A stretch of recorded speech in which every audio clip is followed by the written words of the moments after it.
தேவன் பெரியவர். ஹல்லேலூயா. தேவன் நல்லவர். தேவனுக்கே மகிமை, துதி கன மகிமை யாவும் நம்மை உண்டாக்கினவருக்கு. இன்றைக்கு 10 மாதங்கள் நிறைவேறி 11வது மாதத்துக்குள்ளே பிரவேசிக்கிறோம். பொதுவாக சொல்லுவாங்கள்ல, தாயின் கருவில் எத்தனை மாதம் ஒரு குழந்தை இருக்குன்னு சொல்லுவாங்க? 10 மாதம்னு சொல்லுவாங்க. அப்போது நவம்பருங்கிறது ஒரு பர்த் மந்த்னு வைங்களேன். அப்போது தேவன் இந்த மாதத்திலே இதோ நான் ஒரு புதிய காரியத்தை செய்கிறேன், அது இப்பொழுதே தோன்றும், வறண்ட இடத்துல நதிகள் பாயும். ஹல்லேலூயா. வனாந்திரத்தை போல என்னுடைய வாழ்க்கை இருக்கு என்று சொல்லுகிறவங்க இடத்துல தேவன் சொல்றார், என்னுடைய ஜீவ தண்ணீர், என்னுடைய ஜீவ தண்ணீர் ஆவியானவர். இந்த மாதம் ஆவியானவருடைய பிரசன்னத்தை இன்னும் அதிகமாய் உணரப்போகிறோம். இல்லை என்று சொல்லுகிற இடத்திலே இருக்கிறவைகளைப் போல வரவழைப்பார். ஹல்லேலூயா, ஹல்லேலூயா. தராதவனை பார்த்து உங்களுடைய கண்கள் ஏங்கி கொண்டிருக்கா, தந்தானே துதிப்போமேன்னு பாடுவீங்க. ஹல்லேலூயா. தருகிறவரை துதிப்போம். ஹல்லேலூயா. பலத்தை தருகிறார், இன்கம் தருவார், நீங்கள் பயப்படாமல் இருக்கிறதுக்கு உங்களுக்கு நம்பிக்கை தருவார், எதிர்காலத்தை குறித்து நீங்கள் கலங்காமல் இருக்கிறதுக்கு உங்களுக்கு தேவன் பல காரியங்களை ஆயத்தம் பண்ணியிருக்கிறார். அது கண் காணவும் இல்லை, காது கேட்கவும் இல்லை, மனிதன் தன்னுடைய உணர்வுகளால் உணரவும் இல்லை. ஆனால் தேவன் ஆயத்தம் பண்ணினதை நீங்கள் இந்த மாதம் உணர போறீங்க. ஹல்லேலூயா. உங்கள் கண்கள் அதை காணும். தேவனுடைய பலத்த கை நம்மோடு கூட இருக்கிறது. ஏகமாய் துதிப்போம்.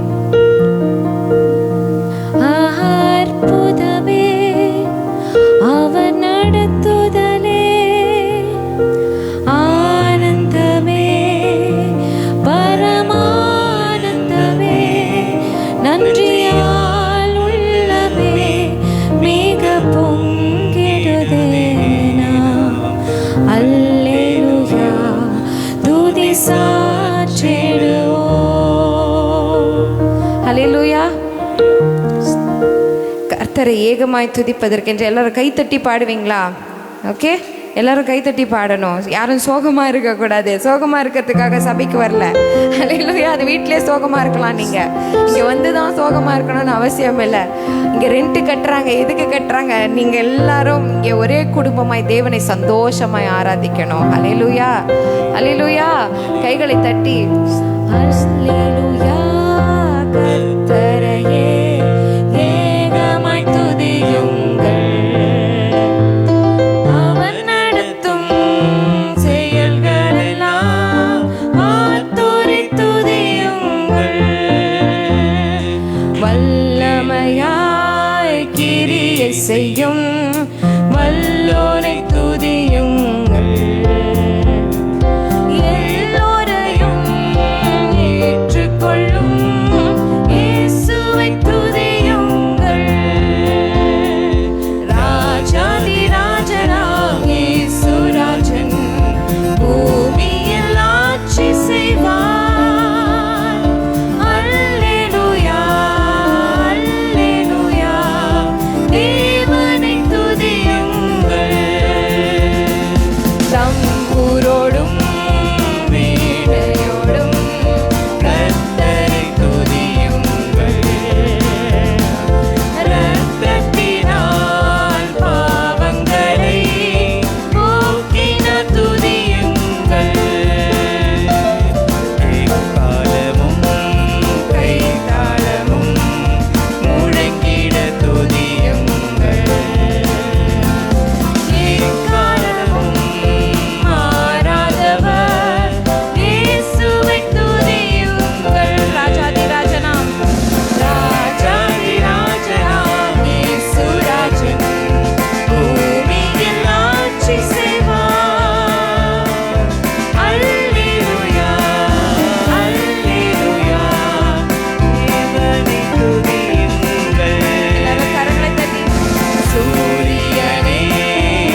சந்திரனையும் உண்டாக்கினவர் சொல்லுகிறார், இனி உன்னுடைய சூரியன் அஸ்தமிப்பதும் இல்லை, சந்திரன் மறைவதும் இல்லை. ஹல்லேலூயா. கர்த்தரே உனக்கு நித்திய வெளிச்சமாய் இருக்கிறார். நித்திய வெளிச்சமாய் இருக்கிறவரை துதியுங்கள். என்னுடைய துக்க நாட்களை மறந்து போக பண்ணுகிறவரை துதியுங்கள். கைகளை உயர்த்தி அவர் என்னோட துக்க நாட்களை மறந்து போக செய்கிறவர், மறந்து போக செய்கிறவர், மறந்து போக செய்கிறவர். அக்கினியையும் கல்மலையும் உருவாக்குகிறார். எதற்கு உருவாக்குகிறார்? கல் மனதை உடைப்பதற்கென்று. ஹல்லேலூயா. கல் மனதை உடைத்தோரை துதியுங்கள். சிலர் ரதத்தை குறித்து மேன்மை பாராட்டுகிறார்கள், சிலர் என்ன குதிரைகளை குறித்து மேன்மை பாராட்டுகிறார்கள், சிலர் அவர்களுடைய நம்பிக்கையை பணத்தின் மீதும் தங்கத்தின் மீதும் வைத்திருக்கிறார்கள். நாம் என்ன பண்ணுவோமா? தேவனுடைய ராஜ்யத்தை பார்க்கிற நம்ம, தேவனுடைய ராஜ்யத்தில் பங்காயிருக்கிற நாம், கர்த்தரே எனக்காக யாவையும் செய்து முடிப்பார் என்று சொல்லி அவர் மீது விசுவாசமாய் இருக்கிறோமே, வெட்கப்பட்டு போவதில்லை. சூரியன் மறையாது, சந்திரன் மறையாது, சூரியன் அஸ்தமிக்காது. அவரே நித்திய வெளிச்சமாய் இருக்கிறார். அந்த 2வது ஸ்டான்ஸாவை இன்னும் ஒரு முறை பாடுவோமா?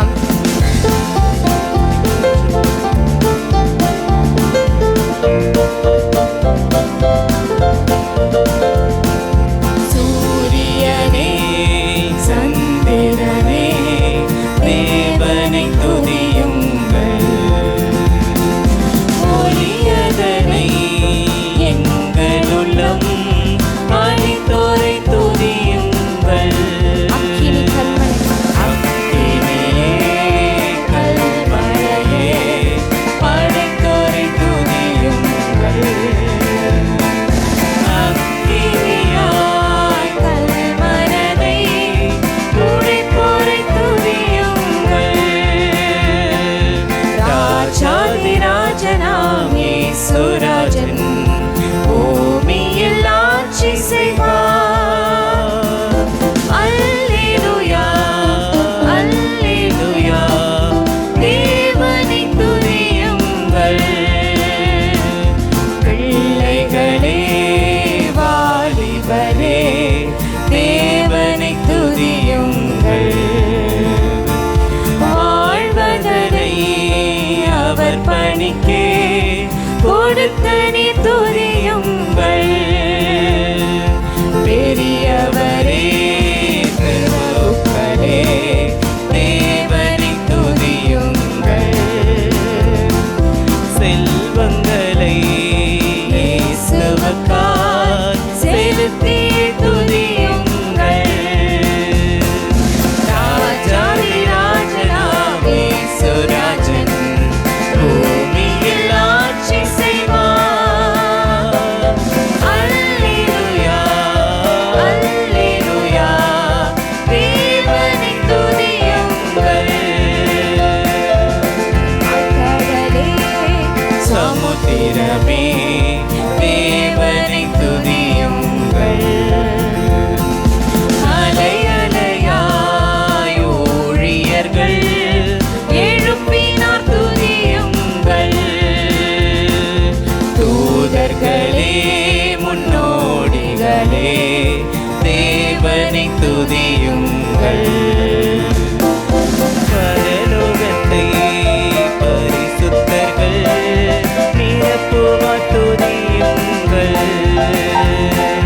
ராஜாதி ராஜனாம் இயேசு ராஜன் பூமியில் ஆட்சி செய்வார். அல்லேலூயா அல்லேலூயா தேவனை துதியுங்கள். அல்லேலூயா அல்லேலூயா தேவனை துதியுங்கள். கரங்களை தட்டி அவரை துதிப்போம். எங்களை நடத்துகிறவர், எங்களை கைவிடாதவர், இதோ எவ்வளவு நாட்களானாலும் நலமானதை தருகிறவர், தேசத்தின் நன்மையை புசிக்க பண்ணுகிறவர். அல்லேலூயா என்று சொல்லுகிறோம். உன் நாமத்தை போற்றுகிறோம். உன் நாமம் உயரணும், இன்னும் மேன்மை அடையணும் அப்பா. அல்லேலூயா என்று பாடுவோம். ராஜாதி ராஜனாம் இயேசு ராஜன் பூமியில் ஆட்சி செய்வார். அல்லேலூயா அல்லேலூயா தேவனை துதியுங்கள். கரங்களை தட்டி தேவனை துதிப்போம். ஆராதிப்போம். ஹல்லேலூயா. இவ்வளவு பெரிய ஒரு செய்தியை ஒரு பாட்டுக்குள்ளே அடக்கிட்டாங்க. அந்த ஒரு வரியும் அப்படி இருக்கு. தூதர்களை, அப்புறம் என்ன, அலையாய் ஊழியர்களை எழுப்பினார். அவர் ஒவ்வொரு இந்த நேச்சரை ஃபஸ்ட்டு சொல்கிறாங்க, இயற்கையை ஃபஸ்ட்டு பாடுறாங்க. அதில் இயற்கையை பாடிட்டு அவருடைய இயற்கையை பற்றி பேசுகிறாங்க. ஹல்லேலூயா. அவருடைய இயல்பை பற்றி, அவருடைய சுவாபத்தை குறித்து பேசுகிறாங்க. அப்போ தேவன் ஒவ்வொரு விஷயத்தையும் இந்த இயற்கையில் உருவாக்கும் போது ஒரு செய்தியோடு உருவாக்கியிருக்கிறாரு. ஒரு செய்தியோடு உருவாக்கியிருக்கிறாரு. மழை அதன் காலத்தில் பெய்யும். ஹல்லேலூயா. அதே மாதிரி வனாந்திரத்தில் உங்களுக்கு ஒரு ஒயாசஸ் இருக்குது. அந்த நீரோடை, மான்கள் கதறுவது போல கதறிட்டு நிற்கிற நம்மளுடைய ஆத்துமாவுக்கு ஒன்றுமே இல்லாத இடத்துல ஒரு நீரோடை இருக்கும். ஹல்லேலூயா. மானுக்கும் வனாந்திரத்திற்கும் சம்மந்தமே இல்லை. ஆனால் சில டைம் மான்கள் துளைந்து போய் வனாந்திரத்தில் சிக்கி கொண்டால் அங்கேயும் நீரோடையை உண்டாக்குகிறவர். எப்படி ஆண்டவர் நம்மளை நடத்துவார் என்பதை மட்டும் நம்ம கேட்கக்கூடாது, துதித்து கொண்டே இருக்கணும். ஸ்தோத்திரம். ஹல்லேலூயா. நம்ம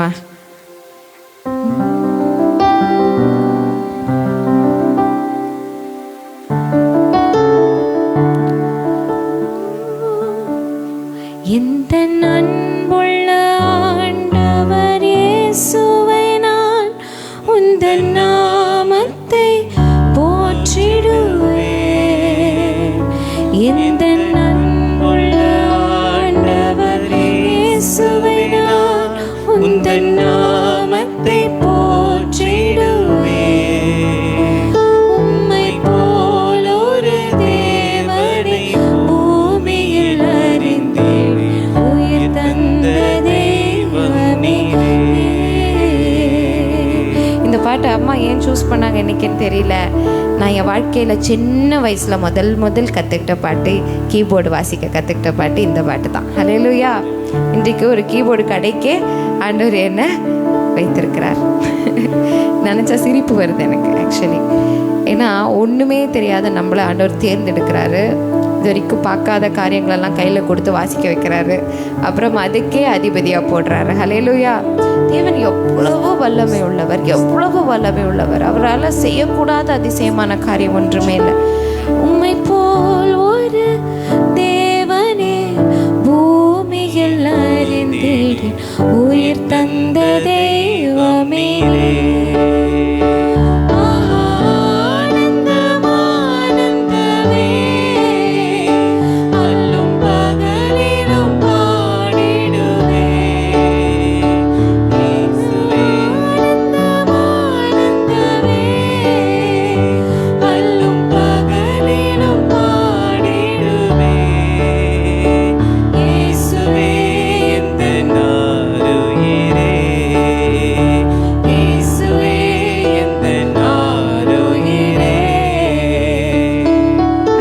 கண்களை மூடி அப்படியே அவரை ஆராதிப்போமா?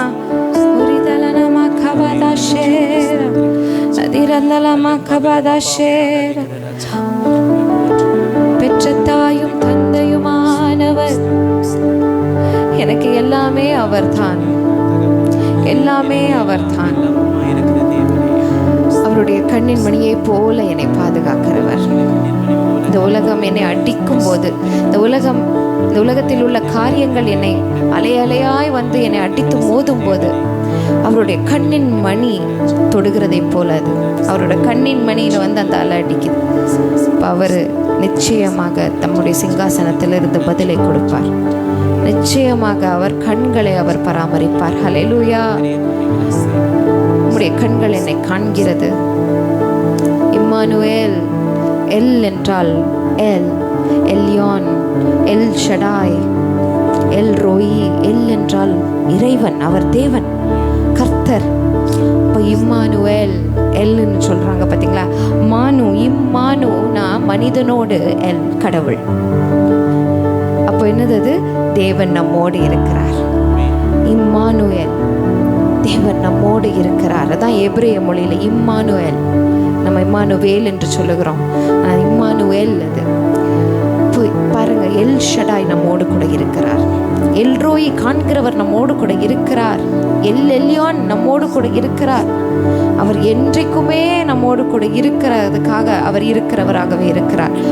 அவர் ஆபிரகாமுக்கு பண்ணின விசுவாச வாக்குத்தத்தம், ஆபிரகாமுக்கு கொடுத்த காட்சி, ஆபிரகாமுக்கு கொடுத்த ஊழியம் எல்லாவற்றையும் நமக்கு இன்றைக்கு கொடுத்திருக்கிறார். ஹல்லேலூயா. ஏனென்றால் அவர் அதே தேவன்தான். ஆபிரகாமோடு அன்றைக்கு பேசினவர் தான் இன்றைக்கு நம்மோடு கூட பேசி கொண்டிருக்கிறார். அதே தேவன் தான். ஏதோ கதையோ திரைக்கதையோ வசனங்களோ இல்லை, இது உண்மை, சத்தியம். சத்தியத்திலிருந்து நமக்கு வந்த வசனம். ஹல்லேலூயா. அவர் வாக்கினால சொல்லுகிறதை கரத்தினாலே நிறைவேற்றுகிறவர், வாக்கு மாறாதவர். வானம் பூமி யாவுமே மாறினாலும் அவர் வாக்கு மாறாதவர். உங்களுக்கென்று நியமித்திருக்கிறது நடக்கும். உங்களுக்கென்று அவர் கொடுக்கிறேன் என்று சொன்னதை கொடுப்பார். ஒரே பேரான குமாரனையே கொடுத்துட்டாரே தேவன் நம்மோடு என்று சொல்லி, அதற்கும் மேலே என்ன இருக்கு? 20 கோடி கையில் கிடைச்சாலும் ரட்சிப்பு இலவசமாக்கினாரே. ஹல்லேலூயா. ரட்சிப்பு என்கிறது எவ்வளவு கோடி கொடுத்தாலும் வாங்க முடியாத இரத்தத்தினால் வாங்குகிற காரியம். அந்த இரத்தத்தை முழுவதுமாய் கொடுத்து, பரிசுத்த இரத்தத்தை கொடுத்து மீட்டெடுத்தாரே. அப்போ இன்னும் எவ்வளவு நம்ம சந்தோஷமா இருக்கணும், எவ்வளவு நம்ம ஆண்டவருக்கு நன்றி தினம் தினம் ஏஞ்சி நன்றி சொல்லணும். பணத்தினால் வாங்க முடியாததை, என்னுடைய இரத்தத்தினால என்னால் வாங்க முடியாததை, ஓ தேவனின் மகன் அவருடைய ஒரே பேரான குமாரனை கொடுத்து அவருடைய இரத்தத்தின் மூலமாக எனக்கு வாங்கி இலவசமாய் வாங்கி கொடுத்திருக்கிறாரே. இந்த ரட்சிப்பு நித்திய காலமாய் வானம் பூமியே மாறினாலும் வாக்கு மாறாதவர் என்னை வாழ செய்வார், என்னை வர்த்திக்க பண்ணுவார். ஜீவனுள்ளோருக்கு தேவன் அவர், மரித்தோருக்கு தேவன் அல்ல, ஜீவனுள்ளோருக்கு தேவன். அதனால எனக்கு நித்திய ஜீவனை கொடுத்தார். ஹல்லேலூயா. நித்திய ஜீவனை கொடுத்து சதா காலங்களும் நான் உனக்கு தேவன் என்று சொன்னார். வார்த்தையினால் சொல்லுகிறதை கரங்களினாலே நிறைவேற்றுகிறவர். பெற்ற தாயும் என் தந்தையுமானவரே, மற்றும் எல்லாம் எனக்கு நீரே.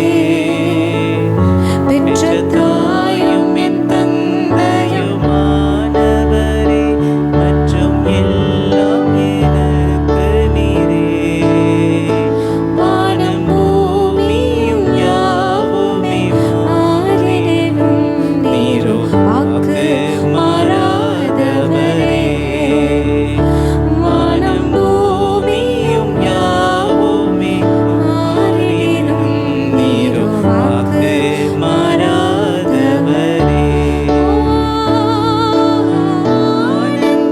ஆனந்தமே அல்லும் பகலிலும் பாடிடுவே. இயேசுவே எந்தன் ஆருயிரே, இயேசுவே எந்தன் ஆருயிரே. உயர் அடைக்கலத்தில் நம்மை வைத்து சிறகுகளாலே மூடி நம்மை பத்திரப்படுத்துகிறவர். இந்த துதியின் வேளையிலே அவர் பலப்பட்டார் இல்லை, நம்ம தான் பலப்பட்டோம். ஹல்லேலூயா. பலனே அவருடையது தான். நம்மளை பலப்படுத்துகிற கிறிஸ்துவினால் எல்லாவற்றையும் செய்ய பலன் உண்டு. ஹல்லேலூயா. இந்த துதியின் வேளையிலே நான் என்னுடைய விசுவாசத்தை தேவனிடத்தில் கொஞ்சமாக இருக்கிற கடுகளவு விசுவாசத்தை தேவனிடத்தில் நான் கொடுத்தேன். அவரோ மலைகளை பெயர்க்கும்படியாக அந்த விசுவாசத்தை ஆசீர்வதிக்கிறார். ஹல்லேலூயா. நான் அவரிடத்துல எனக்கு கொஞ்சம் விசுவாசம் இருந்தாலும் ஏற்கனவே ஆசீர்வாதத்தை கொடுத்துட்டாரு. மலையை பெயர்ந்து போ, தள்ளுண்டு போ, அந்த கடலில் போய் விழுன்னு சொன்னால் அது விழும். ஹல்லேலூயா. கண்மலைகளை கற்பாறைகளை உடைக்கிறவர் நமக்கு முன்பாக செல்லுகிறார். நன்றி நன்றி என்று சொல்லி இந்த துதியை அவரிடத்தில் ஏறெடுத்து இந்த காலை வேளையில் இந்த மாதத்தை ஒப்பு கொடுத்து தேவனுக்கு நன்றி என்று சொல்லி முடிப்போம். ஹல்லேலூயா. ஆமென். இப்பொழுது சங்கீதம் 26 நம்ம அனைவரும் எழும்பி நின்று மாறி மாறி வாசிப்போம். சங்கீதம் 26. இதை வாசிக்கும்படி நான் கமலை முன்பாக அழைக்கிறேன். சங்கீதம் 26. சங்கீதம் 26. கர்த்தாவே, என்னை நியாயம் விசாரியும். நான் என் உத்தமத்திலே நடக்கிறேன். நான் கர்த்தரை நம்பியிருக்கிறேன், ஆகையால் நான் தள்ளாடுவதில்லை.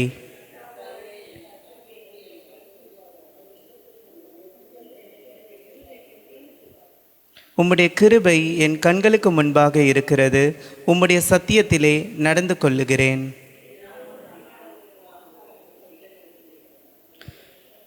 பொல்லாதவர்களின் கூட்டத்தை பகைக்கிறேன், துன்மார்க்கரோடே உட்காரேன்.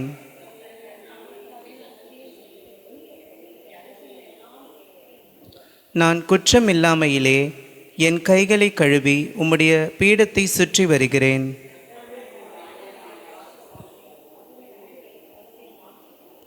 என் ஆத்துமாவை பாவிகளோடும் என் ஜீவனை இரத்த பிரியரோடும் கூட வாரிக்கொள்ளாதேயும்.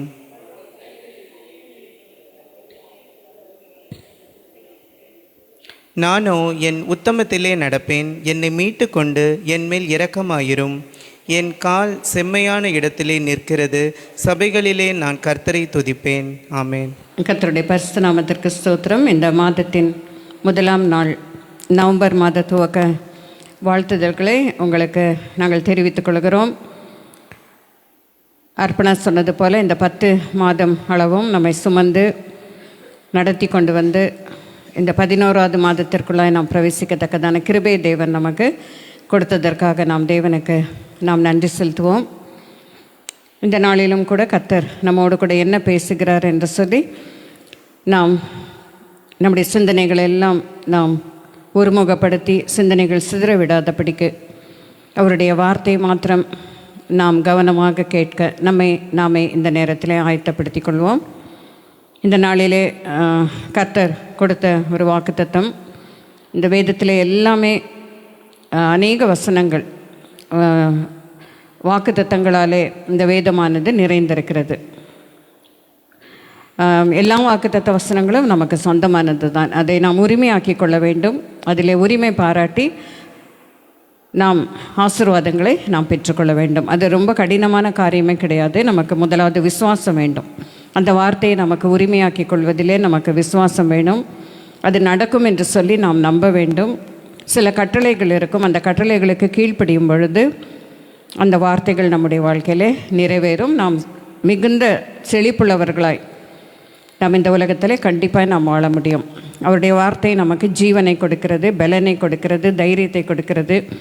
அவருடைய வார்த்தையை நாம் ரொம்ப அறிந்து கொள்ளவில்லை என்று சொன்னால் நாம் பலவீனம் உள்ளவர்களாக நாம் இருப்போம். அதனால்தான் வசனங்களை நாம் அதிகமாக மனப்பாடம் பண்ண வேண்டும். வசனங்களை நாம் கற்றுக்கொள்ள வேண்டும். நம் மனதிலே நாம் இருத்தி கொள்ள வேண்டும். அதை வாழ்க்கையிலே நாம் அபியாசப்படுத்த வேண்டும். இந்த நாளிலே நாம் தியானிக்க இருக்கிற வசனம் யாத்ராகமம் 14வது அதிகாரம் 13வது வசனம். யாத்ராகமம் 14வது அதிகாரம் 13வது வசனம். நீங்கள் எல்லாரும் அதை திருப்பிக் கொள்ளுங்கள். யாத்ராகமம் திருப்புவதற்கு மிக சுலபமான ஒரு புஸ்தகம். இதில் பார்க்கும் பொழுது மோசே ஜனங்களை பார்த்து சொல்லுகிற வார்த்தையாக இது காணப்படுகிறது. இதை எடுத்தவர்கள் யாராவது நீங்கள் வாசிக்கலாம். நினைக்கிற கமல் எடுத்ததுனால கமல் வாசிக்கலாம். யாத்ராகமம் 14வது அதிகாரம் 13வது வசனம் 14வது வசனம். அப்பொழுது மோசே ஜனங்களை நோக்கி, பயப்படாதிருங்கள், நீங்கள் நின்று கொண்டு இன்றைக்கு கர்த்தர் உங்களுக்கு செய்யும் இரட்சிப்பை பாருங்கள். இன்றைக்கு நீங்கள் காண்கிற எகிப்தியரை இனி என்றைக்கும் காண மாட்டீர்கள். கர்த்தர் உங்களுக்காக யுத்தம் பண்ணுவார், நீங்கள் சும்மா இருப்பீர்கள் என்றான். இது எந்த சூழ்நிலையிலே இந்த வசனம் மோசையின் மூலமாக கூறப்பட்டது என்று சொல்லி பார்க்கும் பொழுது, இது முதல் வசனத்திலிருந்து நீங்கள் வாசிக்கும் பொழுது தெரியும். அதை நீங்கள் வீட்டிற்கு போய் நீங்கள் வாசிக்கலாம். அதாவது பார்வோன் இந்த இஸ்ரவேல் ஜனங்களுக்கு எதிராக அவர்கள் அந்த எகிப்தை விட்டு புறப்பட்ட பின்பு அவன் எப்படியெல்லாம் இஸ்ரவேல் ஜனங்களை அழிக்க வேண்டும் என்று பல யோசனைகள், அவனுக்கு அநேக பயங்கரமான யோசனைகள். அவன் உண்மையாகவே அநேக தனக்குரிய பலனை அவன் கொண்டிருந்தான். அந்த பலத்தினாலே இஸ்ரவேல் ஜனங்களை அவன் அழிக்க வேண்டும் என்று சொல்லி அவன் நினைத்து அவர்களுக்கு பின்பாக அவர்களை துரத்தி கொண்டு போய் கொண்டிருந்த பொழுது ஜனங்கள் எல்லாரும் பயப்படுகிறதை மோசே காண்கிறார். கண்டு பின்பு அவர் இந்த வார்த்தைகளை சொல்லுகிறார் என்று சொல்லி நாம் பார்க்கிறோம். இங்கே நீங்கள் 14வது அதிகாரம் 1வது வசனத்திலேருந்து நீங்கள் அப்படியே படித்து கொண்டே நீங்கள் போகும்பொழுது 5வது வசனத்திலே நாம் பார்க்கிறோம். 14வது அதிகாரம் 5வது வசனம். ஜனங்கள் ஓடி போய் விட்டார்கள் என்று எகிப்தின் ராஜாவுக்கு அறிவிக்கப்பட்ட போது ஜனங்களுக்கு விரோதமாக பார்வோனும் அவன் ஊழியக்காரரும் மனம் வேறுபட்டு நமக்கு வேலை செய்யாதபடிக்கு நாம் இஸ்ரவேலரை போக விட்டது என்ன காரியம் என்றார்கள். அவன் தன் ரதத்தை பூட்டி தன் ஜனங்களை கூட்டிக் கொண்டு பிரதானமான 600 ரதங்களையும் எகிப்தில் உள்ள மற்ற சகல ரதங்களையும் அவைகள் எல்லாவற்றுக்கும் அதிபதிகளான வீரரையும் கூட்டிக் கொண்டு போனான். அவனுக்கு இருக்கிற பலம் பாருங்கள், எவ்வளோ பலன். அவன் ரதத்தை பூட்டுகிறான், ஜனங்களை கூட்டி கொண்டு போகிறான். எல்லாமே இருக்குது அவன்கிட்ட, எல்லா வாய்ப்புகளும் வசதிகளும் எல்லாமே அவனுக்கு தேவையான, மற்றவர்களை எதிர்ப்பதற்கு தேவையான, முக்கியமாக இஸ்ரவேல் ஜனங்களை எதிர்ப்பதற்கு தேவையான எல்லாமே அவனுக்கு இருக்கிறது. அவன் ஈஸியாக அவன் வென்று விடலாம். ஆனால் இஸ்ரவேல் ஜனங்கள் அவர்கள் வெல்வதற்கு என்ன காரணம் என்று சொன்னால், ஜீவனுள்ள தேவனாகிய கர்த்தர் இஸ்ரவேல் ஜனங்களோடு கூட இருந்ததினாலே. மோசேயினுடைய ஒரு விசுவாசம், அவன் அவர்களை நடத்தி கொண்டு போன விதம், இதெல்லாவற்றையும் பார்க்கும் பொழுது இஸ்ரவேல் ஜனங்களோடு இருந்தது தேவனுடைய பலனாக இருந்தது. இதில் பார்த்தீங்கன்னா தெரியும். இதில் அடுத்த 8வது வசனம், 7வது வசனத்தில் பார்க்கும் பொழுது அவன் ரதங்கள், மற்ற சகல ரதங்கள், அவைகள் எல்லாவற்றுக்கும் அதிபதிகளான வீரரையும் அவன் கூட்டிக் கொண்டு போனான் என்று சொல்லி பார்க்கிறோம். அதே போல் தாவீதோட வாழ்க்கையில் நாம் பார்க்கும் பொழுது அந்த கோலியாத்துக்கு எல்லா பலனும் இருந்தது. அந்த யுத்தத்திலே ஜெயிப்பதற்குரிய எல்லாமே, அவனுடைய ட்ரெஸ்ஸில் இருந்து எல்லாமே அவனுக்கு இருந்தது. உருவம் கூட பார்க்கும்போது தாவீதோடு பார்க்கும் பொழுது தாவீது சிறிய பையனாக இருந்தான். ஆனால் அவன் தன் கையில் இருந்தது என்னவோ அதை வைத்து தேவனுடைய பலத்தினாலே அவன் கோலியாத்தை மேற்கொண்டான் என்று பார்க்கிறோம். இன்றைக்கு நாம் நினைத்து கொண்டிருக்கலாம், எனக்கு இது இல்லையே அது இல்லையே, நான் ஜெயிப்பதற்கு எனக்கு இது இல்லையே, அல்ல தேவ வார்த்தையை சொல்லுவதற்கு ஒன்றுமில்லையே, எனக்கு ஒரு மேடை இல்லையே, இப்படியெல்லாம் நாம் நினைத்து கொண்டிருக்கலாம். ஆனால் நம்மிடத்தில் இருப்பது என்ன? மோசே கிட்ட கேட்குறாரு தேவன், கர்த்தர் என்ன கேட்குறாருன்னா, உன்னிடத்தில் இருப்பது என்ன? ஒரு கோல் என்று சொல்லி அவர் சொல்லுகிறதை பார்க்கிறோம். அதே போல் தாவீதிடத்தில் இருந்தது 5 கூழாங்கல். அதே போல் உன்னிடத்தில் இருப்பது, நம்மிடத்தில் இருப்பது என்ன? ஏதோ ஒன்று இருந்தால் கூட போதும், அதை வைத்து நாம் தேவனுக்காக பெரிய காரியங்களை நாம் செய்ய முடியும். பார்வோனுக்கு இவ்வளவு இருந்தும் ஒன்றுமே செய்ய முடியாமல் போய்விட்டது. என்னால் தேவன் இஸ்ரவேல் ஜனங்களோடு கூட இருந்ததினாலே. 8வது வசனத்தை நாம் வாசிக்கலாம். 14வது அதிகாரம் 8வது வசனம். கர்த்தர் எகிப்தின் ராஜாவாகிய பார்வோனின் இருதயத்தை கடினப்படுத்தினார். அவன் இஸ்ரவேல் புத்திரரை பின்தொடர்ந்தான். இஸ்ரவேல் புத்திரர் பலத்த கையுடன் புறப்பட்டு போனார்கள் என்று சொல்லி நாம் பார்க்கிறோம். அந்த பலத்த கை தேவன் தான். அவருடைய புயம் ஓங்கிய புயமாக இருக்கிறது, பலத்த கரமாய் அவருடைய கரம் இருக்கிறது. கர்த்தர் எகிப்து ராஜாவுடைய இருதயத்தை கடினப்படுத்தி கொண்டே இருக்கிறார். அப்போ தான் தேவனுடைய மகிமையை காண முடியும். சில நேரங்களில் நமக்கு விரோதமாக இருப்பவர்கள் கடினப்பட்டு கொண்டே போவார்கள். அவங்களுக்கு இலகின மனசு மாதிரி தெரியும், ஆனால் உண்மையாக இலகின மனசே இருக்காது, கடினமாக இருப்பார்கள் அவர். அது ஏன் அப்படி கடினப்படுத்துகிறார் என்று சொன்னால், கர்த்தர் நமக்கு செய்கிற அற்புதத்தை பார்க்கும்படியாய். அன்றைக்கு ஒருவேளை பார்வோனுடைய இருதயம் இழகி போயிருந்தால் கர்த்தர் செய்த அற்புதத்தை அவர்கள் ஜனங்கள் என்ன பண்ண முடியாது, பார்த்திருக்கவே முடியாது. ஆனால் இங்கு எகிப்தின் ராஜாவாகிய பார்வோனின் இருதயத்தை அவரே கடினப்படுத்தினதினாலே இஸ்ரவேல் ஜனங்களுக்கு நடந்த அற்புதங்களை காணும்படியாக, இன்றைக்கு நாம் அதை உணரும்படியாக, அதன் மூலமாக நாம் பெரிய பலத்த அற்புதங்களை நாம் பார்க்கும்படியாக அது நமக்கு அதிக உறுதுணையாக இருக்கிறது. அப்போ இங்கே பார்க்கும் பொழுது இஸ்ரவேல் எப்படி புறப்பட்டு போனார்கள்? பலத்த கையுடன் அவர்கள் புறப்பட்டு போனார்கள் என்று சொல்லி பார்க்கிறோம். ரொம்ப எதோடு கூட புறப்பட்டு போனார்கள் என்று சொல்லி இங்கே சொல்லப்படவில்லை. அதே நேரத்தில் நீங்கள் அப்படியே வாசித்து கொண்டே வந்தால் 10வது வசனத்தில் நீங்கள் பார்க்கும் பொழுது நாம் இதை சேர்ந்து வாசிக்கலாம். பார்வோன் சமீபித்து வருகிற போது இஸ்ரவேல் புத்திரர் தங்கள் கண்களை ஏறெடுத்து பார்த்து எகிப்தியர் தங்களுக்கு பின்னே வருகிறதை கண்டு மிகவும் பயந்தார்கள். அப்பொழுது இஸ்ரவேல் புத்திரர் கர்த்தரை நோக்கி கூப்பிட்டார்கள். அவர்களுக்கு எப்படி இருந்திருக்கும்? பின்னால் அவங்க வரும்பொழுது எவ்வளோ பயம் இருந்திருக்கும். அதை பார்க்கும் பொழுது தான் அவர்களுக்கு தெரிகிறது அந்த பயம் வருகிறது. அப்பொழுது அவர்கள் என்ன செய்தார்கள்? யாரை நோக்கி கூப்பிட்டார்கள்?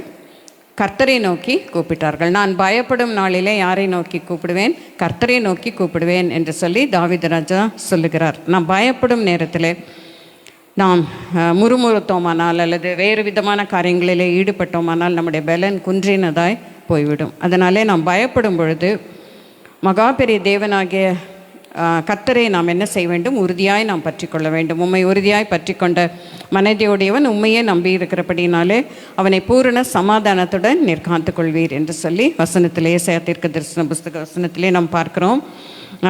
அப்போது என்ன பண்ணுறாங்க? இஸ்ரவேல் ஜனங்கள் முறுமுறுக்க ஆரம்பிச்சிடுறாங்க. மோசே இடத்துல பிரேத குழி இல்லையா என்று சொல்லி 11வது வசனத்தில், இங்கே எகிப்திலே பிரேத குழிகள் இல்லை என்றால் வனாந்தரத்தில் எங்களை நீங்கள் கொண்டு வந்தீங்க அப்படின்னு அடிக்கடி அவர்கள் முறுமுறுக்கிறதை பார்க்குறோம். நம்முடைய வாழ்க்கையில கூட சில காரியங்களை பார்த்து நாம் பயப்படும் பொழுது நாம் என்ன பண்ணுறோம்? முறுமுறுக்கிறோம். அந்த நேரத்தில் அவங்க கர்த்தரையும் நோக்கி கூப்பிடுறாங்க, சைட் பை சைட் முறுமுறுக்கவும் செய்கிறாங்க, நீங்கள் திட்டவும் செய்கிறாங்க. இப்படிப்பட்ட காரியங்களெல்லாம் மனுஷனுக்கு வருவது இயல்பு தான். இவங்க வந்து மோசே இடத்துல இப்படி முறுமுறுக்கிறதை பார்க்குறோம். நீங்கள் இப்படி செஞ்சிட்டிங்களே, நாங்கள் எகிப்திலே இருந்திருப்போமே, அங்கே பட்ட கஷ்டங்களெல்லாம் மறந்துடுறாங்க. ஆனால் அங்கே இருந்த இப்படியெல்லாம் இருந்தோம் அப்படியெல்லாம் இருந்தோம் என்று சொல்லி மோசையை வந்து மோசைக்கே ஒரு மாதிரி ஆயிருக்கும். ஐயோ இப்படியெல்லாம் சொல்கிறாங்களே, இந்த ஜனங்களை இனி எப்படி நான் வழிநடத்தி கொண்டு போவேன் என்ற பயம், ஒரு விதமான கஷ்டம் மோசைக்குள்ளாக இருந்திருக்கும். இதில் பார்த்திங்கன்னா 12வது வசனத்துலேயும் அவங்க முறுமுறுக்கிறதை நாம் பார்க்குறோம். வனாந்தரத்தில் நாங்கள் சாகிறத பார்க்கலாம், அங்கே வேலை செய்கிறது நல்லமா இருக்கும் என்றெல்லாம் அவங்க சொல்கிறத பார்க்குறோம். 13வது வசனத்தில் தான் இப்பொழுது நமக்கு தேவன் கொடுத்த வாக்குத்தத்த வசனம் அவர் இந்த மாதத்திற்குரியது.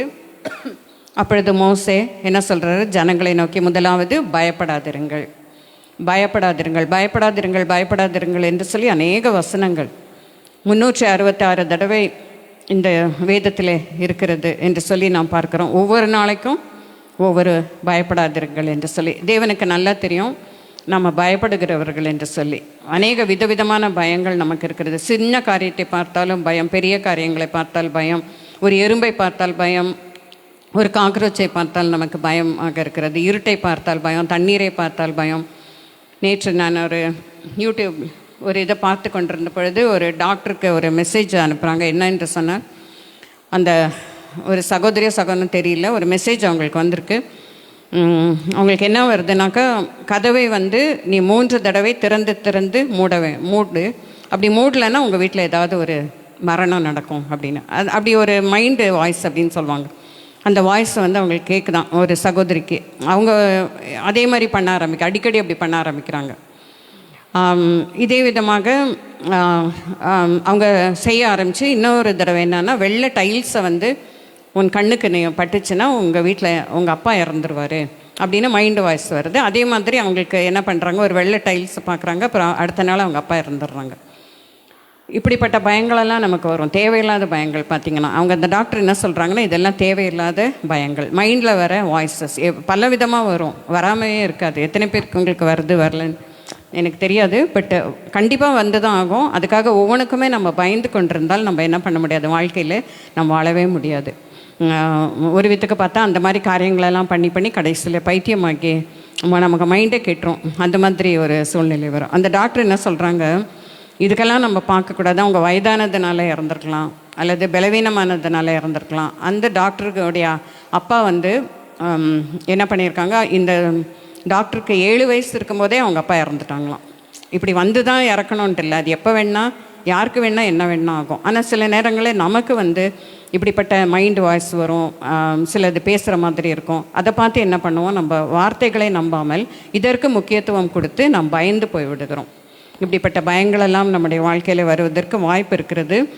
அதை நாம் மேற்கொள்ள வேண்டும். என்ன நடந்தாலும் பவுலப்போஸ்தலன் சொல்லுகிறது போல, என்ன நடந்தாலும் அவருடைய அன்பை விட்டு என்னை பிரிக்க முடியாது என்று சொல்லி அவர் சொல்லுகிறதை பார்க்குறோம். அப்போ இங்கே பார்க்கலாம், இந்த பார்வோன், இந்த ஜனங்கள் வந்து பின்னால் இவங்க வரதை பார்த்து மிகவும் பயந்தார்கள். அவர்களை பார்த்து மோசே என்ன சொல்கிறாரு, தைரியப்படுத்துகிறார். இன்றைக்கும் கர்த்தர் நம்மை பார்த்து சொல்லுகிற வார்த்தைகள் பயப்படாதிருங்கள்.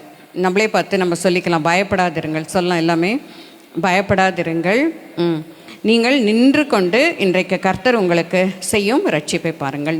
நீங்கள் அமர்ந்திருந்து நானே தேவன் என்று அறிந்து கொள்ளுங்கள். நீங்கள் அமைதலாக இருந்து அந்த நேரத்தில் இது நடக்குமா அது நடக்குமான்னு பதஷ்டப்படுவாங்க சில நேரங்களில் சிலர் பார்த்திங்கன்னா. ஆனால் ஒன்றுமே நடக்காது. தேவையில்லாத பதஷ்டங்கள் நம்முடைய வாழ்க்கையில் அது வருவதற்கு அது வீணு அப்படின்னா நம்ம அதற்கு பிறகு தான் நம்ம அறிந்து கொள்கிறோம். இங்கே பார்க்கும்போது நீங்கள் வந்து நின்று கொண்டு இன்றைக்கு கர்த்தர் உங்களுக்கு செய்யும் ரட்சிப்பை பாருங்கள். இன்றைக்கு நீங்கள் காண்கிற எகிப்தியரை இனி என்றைக்குமே நீங்கள் என்ன பண்ண மாட்டீங்க, காண மாட்டீங்க. இன்று காண்கிற எகிப்தியனை நீங்கள் என்றைக்கும் காண மாட்டீர்கள். கர்த்தர் உங்களுக்காக யுத்தம் பண்ணுவார், நீங்கள் சும்மா இருப்பீர்கள் என்று சொல்கிறாங்க. அப்போ வந்து இன்றைக்கி நம்ம யுத்தம் பண்ணிகிட்டு இருந்தோம்னா நம்ம செய்ய வேண்டியதெல்லாம் ப்ரேயரும் துதியும் தான்.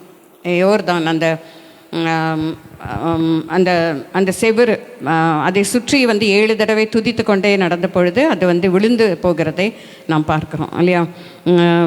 தேவனை நோக்கி துதிக்கும் பொழுது நமக்கு எதிராக தடையாக வருகிற சுவர்கள் எல்லாம் என்ன பண்ணும், அவைகள் இடிந்து விழும். நம்ம ஒன்றுமே வேறு எதுவுமே செய்ய வேண்டாம். துதிக்கிறதுக்கு என்ன ரொம்ப கஷ்டமே கிடையாது. அதை சந்தோஷமாக நம்ம என்ன செய்யணும், அதை நம்முடைய வாழ்க்கையிலே ஒரு பழக்கமாக நாம் ஏற்படுத்தி கொள்ள வேண்டும். நாம் யுத்தம் பண்ண ஆரம்பித்தோம்னா கர்த்தர் நமக்காக யுத்தம் பண்ண மாட்டார்.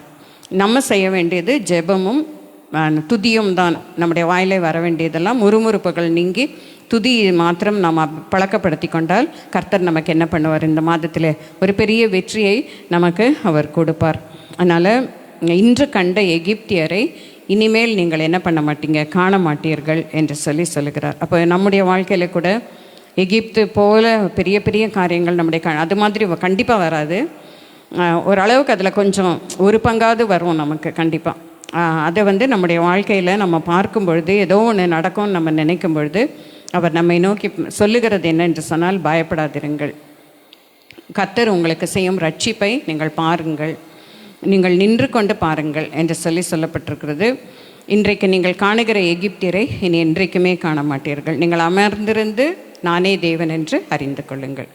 அவர் பூமியிலே பெரியவராய் அவர் காணப்படுகிறார். அப்படிப்பட்ட பெரிய தேவன் நாம் அமர்ந்திருந்து அவரே நாம் தேவன் என்று நாம் அறிந்து கொள்ள வேண்டும் என்று சொன்னால், நாம் அந்த நேரத்தில் நாம் அமைதியாக இருந்து அவரை துதித்து அவர் என்ன செய்ய போகிறார் என்று சொல்லி நாம் பார்க்க வேண்டும். நம்மளால் ஒன்றுமே செய்ய முடியாது. உண்மையாகவே நம்ம எவ்வளவு தான் பலசாலிகளாக இருந்தாலும் ஒரு சின்ன பெண்ணை கூட எடுத்து வைக்க முடியாது அவருடைய கிருபை இல்லாமல். ஆகவே இதை நாம் ஒவ்வொரு நாளும் நான் உணர்ந்து கொள்ள வேண்டும். நான் நிற்பதும் நிர்மூலமாகாமல் இருப்பதும் தேவனே உடைய சுத்த கிருபை. அவருடைய கிருபை இல்லைன்னா நான் இங்கே நிற்கவே முடியாது. அப்படி நிற்கிற பலனும் கிடையாது, என்னுடைய பலனும் கிடையாது. ஆனால் அவருடைய கிருபையினாலே நான் இங்கே நின்று கொண்டிருக்கிறேன். அவருடைய கிருபையினாலே ஆலயத்திற்கு நாம் வந்திருக்கிறோம், உள்ளே வந்திருக்கிறோம். அதற்கு பிறகு 15வது வசனம் நாம் சேர்ந்து வாசிக்கலாம். அப்பொழுது கர்த்தர் மோசேயை நோக்கி, நீ என்னிடத்தில் முறையிடுகிறது என்ன, புறப்பட்டு போங்கள் என்று இஸ்ரவேல் புத்திரருக்கு சொல்லு என்று சொல்லி அவர் சொல்லி, தைரியமாக சொல்லு, உன்னை அதற்காக தானே அழைத்தேன் என்று சொல்லி மோசேயிடம் அவர் சொல்லி, புறப்பட்டு போங்கள் என்று சொல்லி அவர் சொல்லுகிறார். நம்ம இருக்கிற இடத்துலையே நாம் இருக்கக்கூடாது, இங்கே நின்று கொண்டேன்னு இருக்குது, அதுக்காக நின்றுட்டே இருக்கணும் அப்படின்றதில்ல. அதற்கு என்னன்னா, நீங்கள் அமைதியாக இருந்து அப்படின்றது தான் அர்த்தம். இதில் என்ன சொல்லப்பட்டிருக்கு, நீங்கள் புறப்பட்டு போங்கள், செய்ய வேண்டிய காரியங்களை நாம் செய்யணும். அப்படியே நம்ம நின்றுட்டே ஒரு இடத்துல உட்காந்துட்டு இருந்தாலும் காரியங்கள் நடக்காது. நீ உன் கோலை ஓங்கி உன் கையை சமுத்திரத்தின் மேல் நீட்டி சமுத்திரத்தை பிளந்து விடு. அப்பொழுது இஸ்ரவேல் புத்திரர் சமுத்திரத்தை நடுவாங்க, வெட்டாந்தரையிலே நடந்து போவார்கள். ஒரு சமுத்திரம் பிளப்பது என்பது ஒரு பெரிய அற்புதம். எவ்வளவு பெரிய அற்புதம் இல்லையா அது. அதை விட இப்போ நமக்கு தேவைகளெல்லாம் ஒன்றுமே இல்லை, சின்ன சின்ன தேவைகள் தான். அந்த தேவைகளை சந்திப்பதற்கு அவர் வல்லமையுள்ள தேவனாக இருக்கிறார். செங்கடலை கடந்தவர். இன்றைக்கு நம்முடைய தேவைகளை அவர் சந்திப்பதற்கு எவ்வளவு பெரிய தேவன் நம்மோடு கூட இருக்கிறார். அப்படிப்பட்ட தேவன், அதை தான் நம்ம யோசித்து பார்க்கணும். தேவன் எப்படிப்பட்ட தேவனாக இருக்கிறார். அந்த செங்கடலை பிளந்தவர், அந்த கோலை நீட்டும் பொழுது அந்த செங்கடல் பிளந்தது. இவர் பிளக்கலை, மோசே பிளக்கலை, அது கர்த்தர் பிளந்தார். அது ஒரு அடையாளமாக அப்படி நடக்குது. ஸோ இன்றைக்கு நமக்கு முன்பாக இருக்கிற சமுத்திரம் பிளந்து போகும். ஏனென்றால் கர்த்தர் நம்மோடு கூட இருக்கிறார். உம்முடைய கோலும் உம்முடைய தடியும் என்னை தேற்றும். நான் மரண இருளின் பள்ளத்தாக்கிலே நடந்தாலும் பொல்லாப்புக்கு பயப்படேன், தேவரீர் என்னோடு கூட இருக்கிறீர், உமது கோலும் உமது தடியும் என்னை தேற்றும். அப்போ நம்ம எதற்குமே நாம் பயப்பட வேண்டிய அவசியம் இல்லை. அந்த கோல் நம்முடைய கையில் இருக்கிறது. அவருடைய வசனம், உம்முடைய வசனம் என் கால்களுக்கு தீபமும் என் பாதைக்கு வெளிச்சமுமாய் இருக்கிறது என்று சொல்லி பார்க்கிறோம். ஆகவே அதை நாம் பின்பற்றி நாம் போக வேண்டும். அந்த கோலை அவர் நம்முடைய மேய்ப்பராக இருந்து அந்த கோல் தடியோடு கூட அவர் போகிறார். அதில் நமக்கு தேவையான உணவு கிடைக்கிறது, ஆவிக்குரிய உணவு கிடைக்கிறது. அதே மாதிரி நம்ம அதை தட்டிட்டு போகும்போது, அந்த தடியை தட்டி கொண்டே போகும்பொழுது அந்த சவுண்டை கேட்டு அந்த மேய்ப்பனுக்கு பின்பாக அந்த ஆடுகள் போகும். அப்படிப்பட்ட கிருபை உள்ள தேவன், அப்படிப்பட்ட மகா உன்னதமான தேவன் நம்மோடு கூட இருக்கும் பொழுது நம்ம என்ன பண்ண வேண்டாம், நம்ம எதற்கும் நாம் பயப்பட வேண்டாம். கட்டளை என்ன என்று சொன்னால், நாம் அமைதியாக இருந்து நாம் நின்று கொண்டு அவர் என்ன செய்கிறார் என்று சொல்லி பார்க்க வேண்டும். நாம் துதிக்க வேண்டும், நாம் ஜெபிக்க வேண்டும். அப்பொழுது பெரிய காரியங்களை தேவன் நமக்காக செய்கிற தேவனாக இருக்கிறார். பெரிய காரியங்களை எதிர்பார்க்க வேண்டும் அவரிடத்தில். ஏனென்றால் அவர் பெரிய தேவன். இந்த மாதம் பெரிய காரியங்களை எதிர்பார்ப்போம். பெரிய சாட்சிகளோடு கூட இந்த மாதம் முடியும் பொழுது கர்த்தர் நமக்கு பெரிய பெரிய சாட்சிகளை அவர் நமக்கு கொடுக்க வல்லமுள்ள தேவனாக இருக்கிறார். அந்த விசுவாசத்தோடு கூட இந்த மாதத்தை தைரியத்தோடு நாம் துவங்கத்தக்கதாய் கர்த்தர் தாமே நமக்கு கிருபை செய்வாராக. நாம் கண்களை மூடி நம்மை முற்றிலுமாய் கர்த்தருடைய சமூகத்திலே நாம் ஒப்பு கொடுப்போம். பயப்படாதிருங்கள், நீங்கள் நின்று கொண்டு இன்றைக்கு தேவன் உங்களுக்கு செய்கிற அந்த ரட்சிப்பை நீங்கள் பாருங்கள். மல்கியா 3வது அதிகாரம் 6வது வசனம் இப்படியாக சொல்லுகிறது, நான் கர்த்தர், மாறாதவர், ஆகையால் நீங்கள் நிர்மூலமாகவில்லை. நாம் செய்கிற நற்கிரியைகளின் நிமித்தமாக அல்ல. இப்போ இஸ்ரவேல் ஜனங்களெல்லாம் ரொம்ப நல்லவங்கன்னு சொல்ல முடியாது. முறுமுறுக்கிறாங்க, ரொம்ப கஷ்டம் கொடுக்குறாங்க மோசேக்கு, தேவனுடைய மனுஷனுக்கு. ஆனால் கர்த்தர் மாறாதவராக இருந்ததினாலே கர்த்தர் பெரிய காரியங்களை இஸ்ரவேல் ஜனங்களுக்கு அவர் செய்தார். மோசேயின் மூலமாக செய்தார், யோசுவாவின் மூலமாக செய்தார். மல்கியா 3வது அதிகாரம் 6வது வசனம், நான் கர்த்தர் மாறாதவர், கர்த்தராகிய நான் மாறாதவர், ஆகையால் நீங்கள் நிர்மூலமாகவில்லை. அவர் ஒரு நாளும் மாறுகிற மனுஷன் மாறி போவான். ஆனால் நம்முடைய தேவன் நேற்றும் இன்றும் இன்றும் அவர் மாறாதவராக இருக்கிறபடினாலே நாம் நிர்மூலமாகாமல் பாதுகாத்துக்கொள்ள அவர் வல்லமை உள்ள தேவன். நம்ம இந்த பாடலை நாம் பாடும் பொழுது நம்மை முற்றிலுமாய் கர்த்தருடைய சமூகத்திலே நாம் ஒப்பு கொடுப்போம். இதில் ஒரு சாட்சியும் இருக்கிறது. ஒரு தடவை நம்ம எல்லாருக்கும் டெய் சிஸ்டர் தெரியும், எத்தனை பேருக்கு தெரியும்னு தெரியலைங்க. முதல்ல அவங்க வருவாங்க, சிஸ்டர்ஸ் மீட்டிங்க்கெல்லாம் வருவாங்க. நாங்கள் பைபிள் ஸ்டடி இந்த மாதிரி நடத்துவோம். சிஸ்டர்ஸ் மீட்டிங்லாம் அவங்க ஒரு 3 பேர் இருப்பாங்க, வசந்தி சிஸ்டர், டெய் சிஸ்டர், இந்த மாதிரி இன்னொருத்தர் கிம்மன்னு சொல்லிட்டு. அதில் டெய் சிஸ்டருக்கு திடீர்னு உடம்பு ஒல்லியாயிட்டே போனாங்க, ரொம்ப குண்டாக இருப்பாங்க. அப்போ அப்படி இருக்கவங்க ரொம்ப ஒல்லியாயிட்டாங்க. ரொம்ப ஒல்லியாகி எப்படின்னா அவங்களுக்கு காய்ச்சல் விடவே இல்லை, ஒல்லியாயிட்டே போகிறாங்க, நடக்க முடியல, ஒன்றுமே இல்லை. ஆனால் ஒன்று அவங்களிடத்துல இருந்த ஒரு நல்ல பழக்கம் என்னென்னா, என்ன கஷ்டம் இருந்தாலும் அவங்க சர்ச்சுக்கு வந்துடுவாங்க. அப்போ வீட்டில் தான் மீட்டிங் நடக்கும், சிஸ்டர்ஸ் மீட்டிங்கெல்லாம். அங்கே என்ன பண்ணாங்க, அவங்களால உட்காரவே முடியல, அவங்க படுத்துட்டாங்க. நான் சொன்னேன், நீங்கள் படுத்துக்கங்க, நீங்கள் ஒன்றும் கஷ்டப்பட வேண்டாம் நீங்கள். அப்புறம் இந்த பாட்டை பாடணும், சும்மா கேஷுவலாக தான் பாடணும். அப்படி பாட என்ன ஆகுது, அவங்களுக்கு ஒரு மாதிரி கஷ்டமாக இருந்த வாமிட் எடுக்கணும் அப்படின்னு சொன்னாங்க. வாமிட் எடுக்கிற மாதிரியே இருக்குது எனக்குன்னு. அப்புறம் போய் அவங்க வாமிட்டை எடுத்தாங்க. அது எடுத்த பிறகு என்னாச்சு, அவங்களுக்கு கொஞ்சம் கொஞ்சமாக சுகம் கிடச்சிருச்சு. இந்த பாட்டை, இன்று கண்ட எகிப்தியனை என்றுமே இனி காண்பதில்லை, இஸ்ரவேலை காக்கும் தேவன், அவர் உறங்குவதும் இல்லை தூங்குவதும் இல்லை, நீ தண்ணீரை கடக்கும் பொழுது உன்னோடு கூட இருக்கிறேன், அவர் கண்ணீரை அவர் துடைக்கிற தேவனாய் அவர் காணப்படுகிறார். அதற்கு பிறகு அவங்க ஹெல்த் நல்லா இம்ப்ரூவ் ஆயிடுச்சு, நல்ல மறுபடியும் வெயிட் போட்டாங்க. இப்போவும் நிறைய சிக்னஸ் வந்தாலும் இன்றைக்கும் அவர்கள் உயிரோடு கூட அவர்கள் இருந்து கொண்டே இருக்கிறார்கள். அதனால் கர்த்தர் நேரடியாக நம்ம நிறைய சாட்சிகளை நம்ம பார்த்துருக்கோம், கர்த்தர் செய்கிற காரியங்கள். இந்த நேரத்தில் பலவீனமானவர்கள் எல்லாரும் நீங்கள் என்னிடத்துல நிறைய பேர் ஷேர் பண்ணுறீங்க, இந்த மாதிரி பலவீனமாக இருக்குது உடம்பு, கால் பலவீனமாக இருக்குது. உண்மையாக நம்ம கர்த்தர் நம்மோடு கூட இருந்து நம்மை பலப்படுத்துகிற தேவனாய் இருக்கிறார். எதுவாக இருந்தாலும் சரி, பரம்பரையாக வர வியாதிகளாக இருந்தாலும் சரி, நமக்கு பலவீனத்தினாலோ பாவத்தினாலோ வருகிறது எல்லாவற்றையும் அவர் நீக்குவதற்கு அவர் வல்லமையுள்ள தேவனாய் காணப்படுகிறார். நம்முடைய பாவங்களினாலே வந்தால் அதை அறிக்கைட்டு அதை விட்டு விடலாம். பரம்பரையாக இருக்குன்னு சொல்லி நம்ம உரிமையும் பாராட்ட வேண்டாம். தேவனே இதை என்னிடத்துல இந்த எடுத்து போடும் என்று அதட்டி நாம் என்ன பண்ணலாம், நாம் ஜெபிக்கலாம், நாம் பாடலாம். கசந்த மாறா மதுரமாகும் வசந்தமாய் வாழ்க்கை மாறும், கசந்த மாறா மதுரமாகும் வசந்தமாய் வாழ்க்கை மாறும், கண்ணீரோடே நீ விதைத்தால் கம்பீரமாய் அறுத்திடுவாய், கண்ணீரோடே நீ விதைத்தால் கம்பீரமாய் அறுத்திடுவாய், இன்னும் கண்ட வாதை உந்தன் கூடாரத்தை அணுகாமலே காத்திடுவார், வாதை நாம் சொல்லுவோம், வாதை உந்தன் கூடாரத்தை அணுகாமலே காத்திடுவார், பாதையிலே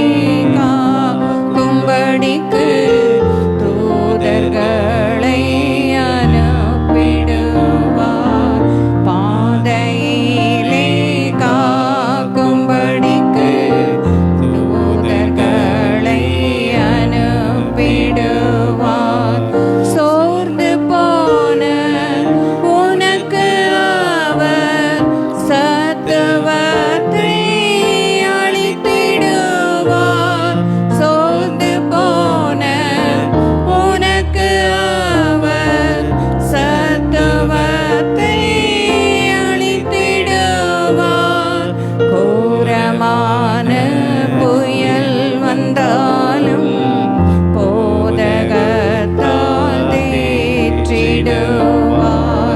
கோரமான புயல் வந்தாலும் போதகத்தால் தேற்றிடுவார். தண்ணீரை நீ கடக்கும் போது கண்ணீரை அவர் துடைத்திடுவார். தண்ணீரை நீ கடக்கும் போது கண்ணீரை அவர் துடைத்திடுவார். வெள்ளம் போல சத்ரு வந்தால் ஆவியால் கொடியேற்றிடுவார். வெள்ளம் போல சத்ரு வந்தால் ஆவியால் கொடியேற்றிடுவார். இன்று கண்ட எகிப்தியனை என்றுமே இனி காண்பதில்லை. இஸ்ரவேலை காக்கும் தேவன் உறங்கவில்லை, தூங்கவில்லை. இன்று கண்ட எகிப்தியனை என்றுமே இனி காண்பதில்லை. இஸ்ரவேலை காக்கும் தேவன்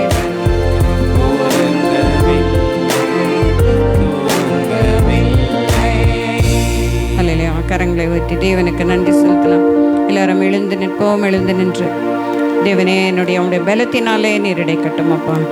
உடைய பலத்தினால் நான் இடைக்கட்டப்பட்டவளாக இந்த வாழ்க்கையை நான் கடந்து போகத்தக்கதாய், இந்த தண்ணீரை நான் கடந்து போகத்தக்கதாய், பள்ளத்தாக்கை நான் கடந்து போகத்தக்கதான கிருபை நீர் எனக்கு தாரும் அப்பா. சோத்திரம் சோத்திரம். நீர் என்னோடு இருக்கிறீரப்பா. தகப்பனே, மனிதர் கைவிட்டாலும், தாய் உன்னை மறந்தாலும், தகப்பன் உன்னை கைவிட்டாலும் நான் உன்னை கைவிடுவதில்லை என்று வாக்குத்தத்தம் கொடுத்த அன்பின் தேவனே, இன்று கண்ட எகிப்தியன் இனி நாம் காணப்போவதில்லை. தேவனே, இந்த விடுதலைக்காக உமக்கு ஸ்தோத்திரம். இந்த விடுதலைக்காக ஸ்தோத்திரம். கர்த்தருடைய பிள்ளைகளை ஒரு நாளும் அவர் கைவிடப் போவதில்லை. ஆகவே நன்றியோடு தேவனே, நான் மட்டும் எல்லா சூழ்நிலைகளிலும் உம்மை துதித்து கொண்டே இருப்பேன் அப்பா. துதித்து கொண்டே இருப்பேன். உம்முடைய வார்த்தையை நான் தகப்பனை எனக்குள்ளாக கிரகித்து கொண்டு ஆசீர்வாதத்தை நான் பெற்றுக்கொள்வேன் அப்பா. தகப்பனே, உமக்கு ஸ்தோத்திரம் ஸ்தோத்திரம் ஸ்தோத்திரம். நன்றி அப்பா, நன்றி அப்பா, நன்றி அப்பா, நன்றி அப்பா. உமக்கு நன்றி. உம்முடைய பலம் எனக்கு தேவை. உம்முடைய பலத்தினாலே ஒரு சேனைக்குள் பாய்வேன், ஒரு மதிலை நான் தாண்டுவேன் அப்பா. உமக்கு நன்றி அப்பா, நன்றி அப்பா, நன்றி அப்பா. எரிகோ கோட்டையை விழ செய்த தேவன் அப்பா, நீராக இருக்கிறீரப்பா. துதிக்கும் பொழுது அற்புதங்களை செய்கிற தேவன், அதிசயங்களை செய்கிற தேவன். நாங்கள் நின்று கொண்டு இன்றைக்கு தேவனை நீர் கொடுக்கிற ரட்சிப்பை காண்கிறோம். நன்றி அப்பா. அந்த ரட்சிப்பை எங்கள் மனக்கண்களால் நாங்கள் காண்கிறோம் தகப்பனே. இதோ காணப்படாததை நம்புவதுதான் விசுவாசம். ஆகவே அப்படிப்பட்ட ஒரு விசுவாசத்தை கொடுத்ததற்காக நமக்கு ஸ்தோத்திரம் ஸ்தோத்திரம். பெரிய காரியங்களை செய்யும் இந்த மாதத்திலே.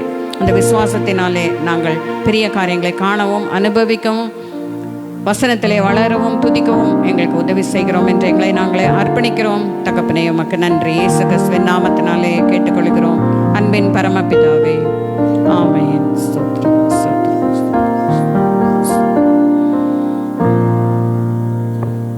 கர்த்தருடைய பந்திக்காக ஆயத்தமாக இருக்கிறவர்களை எழும்பி நிற்கும்படி அன்போடு கூட கேட்கிறோம். நம்முடைய இருதயங்களை நாம் ஆயத்தப்படுத்திக் கொள்வோம். இந்த திருவிருந்திலே பங்கெடுப்பதற்கு முன்பாக கர்த்தாவே, என்னோடய வாழ்க்கையிலே காணப்படுகிற எல்லா தேவையில்லாத காரியங்கள், களைகள் எல்லாவற்றையும் நீக்கி போட வேண்டுமா கேட்கிறோம். அதற்கு நான் இடம் கொடுக்கத்தக்கதாய் நீர் எனக்கு உதவி செய்தலும் என்று கேட்போம். ஒரு செடி அது கத்தரிக்கப்படும் பொழுது தான் நன்றாக கனி கொடுக்கிறதா இருக்கிறது, வளருகிறதா இருக்கிறது, பலன் கொடுக்கிறதா இருக்கிறது. ஆகவே தேவையில்லாத எல்லாவற்றையும் வெட்டி போடுவதற்கு, நீர் வெட்டி போடுவதற்கு நான் அனுமதிக்கிறேனப்பா என்று சொல்லி மனப்பூர்வமாய் பயப்படாமல் நாம் அதற்கு ஒப்பு கொடுக்க வேண்டும். அப்பொழுது கர்த்தர் உண்மையாகவே நம்மை சுத்திகரித்து நாம் பரிசுத்தத்தின் மேல் பரிசுத்தமடையத்தக்கதாய், மகிமையின் மேல் மகிமை அடையத்தக்கதாய் கர்த்தர் நமக்கு கிருபை செய்வார். அப்படிப்பட்ட ஒரு சுத்திகரிப்போடு கூட இந்த திருவிருந்திலே நாம் பங்கு கொள்ளும்படியாய் கர்த்தர் தாமே நமக்கு உதவி செய்வாராக. அவருடைய இரத்தத்தை, நமக்காக சிந்தின பரிசுத்தமான இரத்தத்தை நாம் நினைவிலே வைத்துக்கொள்வோம். அதை கண்முன்பாக கொண்டு வருவோம். சிலுவை பாடுகளை, மரணத்தை, நமக்காய் உயிர்த்ததை நாம் நம்முடைய கண்களுக்கு முன்பாக நாம் கொண்டு வருவோம். அவருடைய தழும்புகளால் நாம் குணமாகிறோம். தழும்புகளை நாம் இப்பொழுது நாம் பார்ப்போம். அவருடைய முதுகு உழுத நிலம் போல ஆயிற்று. நமக்காக அடிக்கப்பட்டார், வதைக்கப்பட்டார். அவருக்கென்ற ஒரு ரூபம் இல்லை. தன்னுடைய சௌந்தரியத்தை எல்லாவற்றையும் இழந்தவராய் காணப்பட்டார். ஆகவே இந்த நேரத்தில் தேவனே, இந்த மண்ணுக்காக அந்த மாணிக்கத்தை நான் விட்டுவிடாத படிக்குது ராஜா. இந்த நேரத்தில் உம்மை நான் தெரிந்து கொண்டு உமக்காக வாழ்வதற்கு என்னை ஒப்புக் கொடுக்கிறேன் என்று முற்றிலுமாய் நம்மை தாழ்த்தி ஒப்புக் கொடுத்து, தன் பாவங்களை அறிக்கையிடுகிறவன் அவன் வாழ்வடைவான், அறிக்கையிடாதவன் அவன் வாழ்வடைய மாட்டான். பாவ மன்னிப்பை பெற்றுக்கொள்ள முடியாது. பிறர் குற்றத்தை மன்னிக்காமல் நாம் நம்முடைய குற்றங்கள் மன்னிக்கப்பட வேண்டும் என்று நினைக்கக்கூடாது. ஆகவே இருதயத்தில் இருக்க கசப்பு, குரோதம் எல்லாவற்றிலும் இருந்த தேவன் நம்மை விடுதலையாக்க வேண்டும். ஆவிக்குரிய ஜீவத்திலே கேன்சர் என்று சொல்லப்படுவது இந்த கசப்பு இல்லாதபடி என்னை காத்துக்கொள்ளும் அப்பா என்று முற்றிலுமாய் நம்மை ஒப்புக் கொடுப்போம். ஸ்தோத்திரம். தகப்பனே, நீர் எங்களுக்காக ஆயத்த பண்ணின இந்த திருவிருந்துக்காக நாங்கள் நன்றி செலுத்துகிறோம் என்று கரங்களை உயர்த்தி தேவனுக்கு நாம் நன்றி செலுத்தலாம். ஸ்தோத்திரம், ஸ்தோத்திரம், ஸ்தோத்திரம் அப்பா. நன்றி. இதை மிகுந்த பயபக்தியோடு இதில் நாங்கள் பங்கு கொண்டு உம்முடைய உயிர்த்தெழுதலின் வல்லமையை நாங்கள் உணர்ந்து கொள்ளவும், அந்த மத்திய ஆகாயத்திலே நடைபெறுகிற அந்த விருந்திலே நாங்கள் கலந்து கொள்ளவும் தகப்பனே எங்களை ஆயத்தப்படுத்த வேண்டுமாய் எங்களை முற்றிலுமாய் ஒப்புக் கொடுக்கிறோம். ஹல்லேலூயா. ஸ்தோத்திரம், ஸ்தோத்திரம், ஸ்தோத்திரம், ஸ்தோத்திரம், ஸ்தோத்திரம். உமக்கே துதி கன மகிமை உண்டாவதாக. ஆமென். முன்பாக வரக்கூடியவர்கள் நீங்கள் வந்து பெற்றுக்கொள்ளலாம்.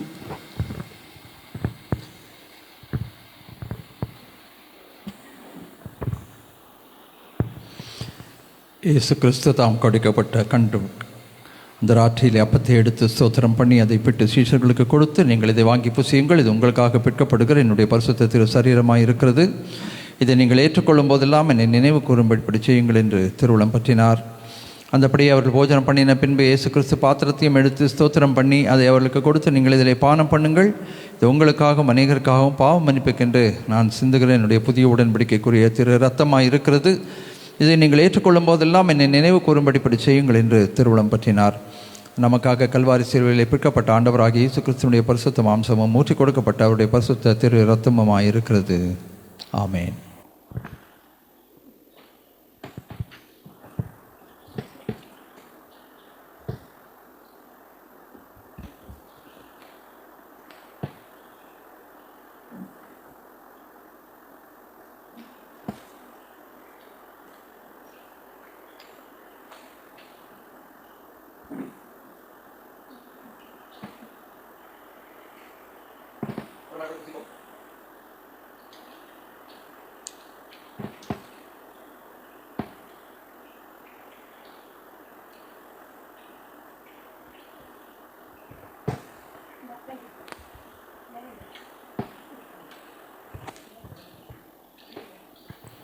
பொழுதும் கர்த்தருடைய பரிசுத்த மாம்சத்தையும் பரிசுத்த இரத்தத்தையும் பாவ மன்னிப்பின் நிச்சயத்தோடு கூட ஏற்றுக்கொண்ட நம்மை தேவன் அவருடைய வல்லமையினால் இடைக்கட்டி பலப்படுத்துவாராக.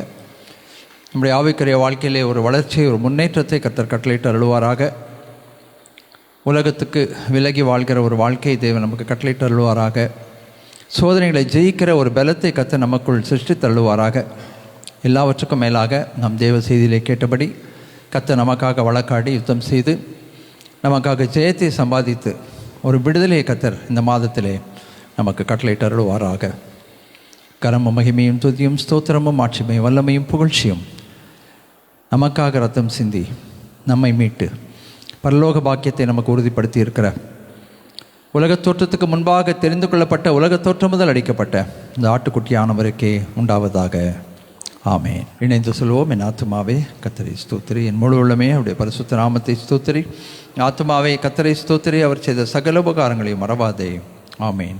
நம்முடைய ஆண்டவராகிய இயேசு கிறிஸ்துவின் கிருபை, பிதாவின் அன்பு, பரிசுத்த ஆவியானவருடைய இணைப்பிரியாத அந்யோன்ய ஐக்கியம் நம் அனைவரோடும், நம்முடைய குடும்பத்தின் பிள்ளைகள் ஒவ்வொருவரோடும், சபை மக்களோடும், மிஷினரி குடும்பத்தோடும், தூரத்தில் இருக்கிற பிள்ளைகளோடும், உலகமெங்கிலும் இருக்கிற பரிசுத்தவான்களோடும் இன்னும் என்றும் நிலைத்திருப்பதாக. அல்லேலூயா. God bless you. கர்த்தர் உங்களை ஆசீர்வதிப்பார்.